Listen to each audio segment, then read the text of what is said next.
رسول الكريم أما بعد فأعوذ بالله من الشيطان الرجيم بسم الله الرحمن الرحيم ألم يجدك يتيما فآوى صدق الله العظيم لگاتے ہیں نعرے یہ ایمان والے لگاتے ہیں نعرے یہ ایمان والے محمد ہماری بڑی شان والے ہیں۔ محترم و مکرم اسٹیج پر بیٹھے علماء کرام اور آقا کے دیوانوں، آج اس پر رونق مجلس میں جس عنوان پر ٹاپک پر گفتگو کرنا چاہتا ہوں وہ یہ ہے ولادت نبوی صلی اللہ علیہ وسلم۔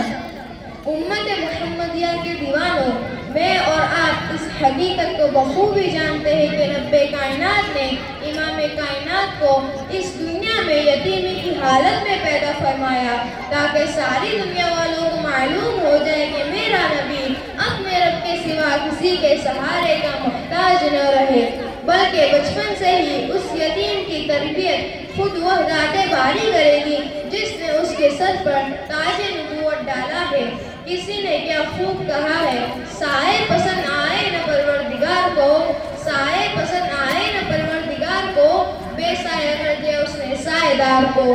مسجد اسماعیل کے دھڑکتے دلوں، جب بچہ روتا ہے تو ہائے امی ہائے ابو جان کہتا ہے، لیکن قربان جائے اس رب حکیم کی حکمت پر کہ جس نے آپ صلی اللہ علیہ وسلم کے سر پر سے والدین کا سایہ ہی اٹھا لیا تاکہ آمنہ کے لال عبداللہ کی در یتیم جب بھی پکارے تو ہائے مولا ہائے اللہ پکارے، اور بچپن سے ہی ان کو احد احد پکارنے کی عادت پڑ جائے تاکہ کالے سور میں بھی احد احد پکارے، میدان بدن میں بھی احد احد پکارے، شیب ابی تعلیم میں بھی احد احد پکارے، طائف کی گلیوں میں بھی احد احد پکارے، غار حرا میں بھی احد احد پکارے، حنین میں بھی احد احد پکارے، حرم میں بھی احد احد پکارے، خیبر میں بھی احد احد پکارے، تاکہ ساری دنیا والوں کو معلوم ہو جائے کہ ایک والا آ گیا، ایک والا آ گیا۔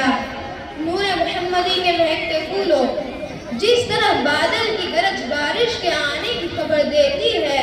جس طرح سناٹا کسی بڑے طوفان کے آنے کی خبر دیتا ہے، جس طرح شام کا ڈھلنا رات کے آنے کی خبر دیتا ہے، جس طرح صبح کی نیم تاریکی سورج نکلنے کی خبر دیتی ہے، ایسے ہی ادھر آمنہ کے لختے جگر مکہ میں آنکھیں کھولتے ہیں تو ادھر کفر کے کسریٰ کے محل میں زلزلہ برپا ہو جاتا ہے جس سے اس کے 14 کنگورے گر جاتے ہیں۔ بحیرہ ساوا جو ملک فارس کا ایک دریا ہے وہ اچانک خشک ہو جاتا ہے، وہ جگہ جہاں آگ کی پوجا ہوتی تھی جو ہزاروں سالوں سے کبھی نہ بجھی تھی وہ خود بخود ٹھنڈی ہو جاتی ہے، اور در حقیقت یہ آگ کی پوجا اور گمراہ کے خاتمے کا اعلان ہے اور فارس اور ان کے زوال کی طرف اشارہ ہے۔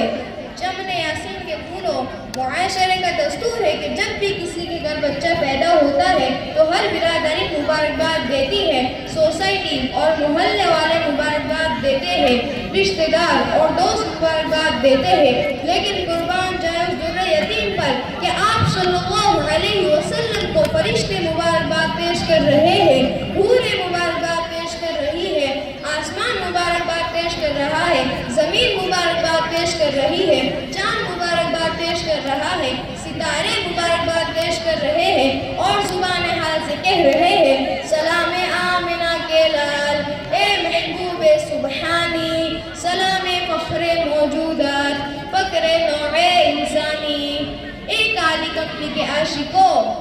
ماں آخر ماں ہوتی ہے، بیٹا جیسا بھی ہو، ہر ماں کو اپنے بیٹے سے محبت ہوا کرتی ہے، اور جب بیٹا آپ صلی اللہ علیہ وسلم جیسا ہو تو خوشیاں اور بھی دگنی ہو جاتی ہے۔ بی بی آمنہ کا دل بھی بیٹے کے محبت سے لبریز تھا، چہرے پر خوشیاں تھی مگر دل غمگین تھا، وہ اس سوچ میں ڈوبی رہتی تھی کہ کاش آج عبداللہ ہوتے تو کتنا اچھا ہوتا، مگر خدا کی مرضی کے آگے کسی کی نہیں چلتی۔ یہ فکر سینے کو چھلنی کیے جا رہا تھا کہ کاش آج عبداللہ ہوتے تو اپنے بیٹے کو بار بار سینے سے لگاتے، خوشی سے پھولے نہ سماتے، وہ اس چاند سے چہرے کو بار بار چومتے، وہ اس کے لیے خوشیاں لا کر دیتے، وہ اس کے لیے کھلونے کا ڈھیر لگا دیتے، وہ اسے بنا سوا کر مکہ کی گلیوں میں گھماتے، وہ اس کے حسن کے جلوے اپنے دوستوں میں دکھاتے، وہ اس خوشبو کو اور بھی دوہرا کر دیتے، وہ اسے اپنے اسے کندھوں پر بٹھاتے تو کبھی انگلی پکڑ کر چلاتے. میں ان دونوں کے آنے کی راہ دیکھا کرتی،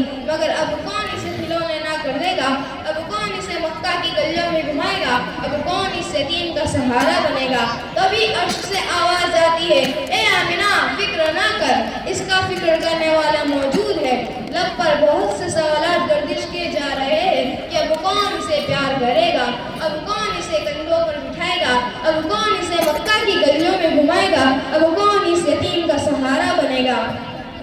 آقائے بننے کے دیوانوں، ہر والدین اپنے بچے کے اچھے اچھے نام انتخاب کرتے ہیں، مگر آمنہ نے جس نام کا انتخاب کیا ہے وہ ساری دنیا والوں کے لیے آئیڈیل اور نمونہ بن گیا. وہ نام جو عرش والوں کو پسند تھا، وہ نام جو فرش والوں کو پسند تھا، وہ نام جو عرب والوں کو پسند تھا، وہ نام جو عدم والوں کو پسند تھا، وہ نام جو تورات میں بھی ہے، وہ نام جو زبور میں بھی ہے، وہ نام جو انجیل میں بھی ہے، وہ نام جو قرآن میں بھی ہے، وہ نام جو اذان میں بھی ہے، وہ نام جو اقامت میں بھی ہے، وہ نام جو نماز میں بھی ہے، وہ نام جو کلمے میں بھی ہے، وہ نام جو درود میں بھی ہے، وہ نام جو ذکر میں بھی ہے، وہ نام جو آسمانوں میں بھی ہے، وہ نام جو عرش پر بھی ہے، وہ نام جو مشرق میں بھی ہے، وہ نام جو مغرب میں بھی ہے، وہ نام جو شمال میں بھی ہے، وہ نام جو جنوب میں بھی ہے، وہ نام جو کائنات کے ہر گوشے گوشے کونے کونے میں بھی ہے، وہ نام جو حسان کے لبوں پر بھی ہے، وہ نام جو ابو بکر، عمر، عثمان، علی تمام صحابہ کے لبوں پر بھی ہے، وہ نام جس کی تعریف انبیاء کرے، وہ نام جس کی تعریف صحابہ کرے، وہ نام جس کی تعریف اولیاء کرے، وہ نام جس کی تعریف اتقیاء کرے، وہ نام جس کی تعریف اشفیاء کرے، وہ نام جس کی تعریف خود رب کائنات کرے، وہ نام اسم گرامی محمد مصطفیٰ احمد مجتبی، کالی کملی والے سنہری جالی والے رحمت للعالمین ہے. وَرَفَعْنَا لَكَ ذِكْرَكَ، اے میرے محبوب ہم نے آپ کی ذکر کو بلند کر دیا. بلبل یاسین کے گلو، ہمارا عقیدہ ہے کہ آپ صلی اللہ علیہ وسلم کا بچپن بھی اعلیٰ، آپ کی جوانی بھی اعلیٰ، آپ کا بڑھاپا بھی اعلیٰ. جی ہاں، کیونکہ آج تک کسی ماں نے ایسا لال جنا ہی نہیں جو آپ کے بچپن کا، آپ کی جوانی کا، آپ کے بڑھاپے کا مقابلہ کر سکے. آپ کا بچپن بچوں کے لیے نمونہ، آپ کی جوانی جوانوں کے لیے نمونہ، آپ کا بڑھاپا بوڑھوں کے لیے نمونہ، اور آپ کی مکمل زندگی تمام انسانیت کے لیے قابل نمونہ ہے. یہ میں نہیں کہتا بلکہ اللہ کے قرآن کہتا ہے، لَقَدْ كَانَ لَكُمْ فِي رَسُولِ اللَّهِ أُسْوَةٌ حَسَنَةٌ، نبی کی زندگی تمہارے لیے بہترین نمونہ ہے. میں اپنی بات کو اس شعر پر ختم کرتا ہوں. سب سے پہلے مشیت کے انوار سے، سب سے پہلے مشیت کے انوار سے نقش روح محمد بنایا گیا، پھر اسی نقش سے لے کر روشنی، پھر اسی نقش سے لے کر روشنی بس میں کون و مکان سجایا گیا. وآخر دعوانا الحمد للہ رب العالمین. السلام علیکم ورحمۃ اللہ وبرکاتہ.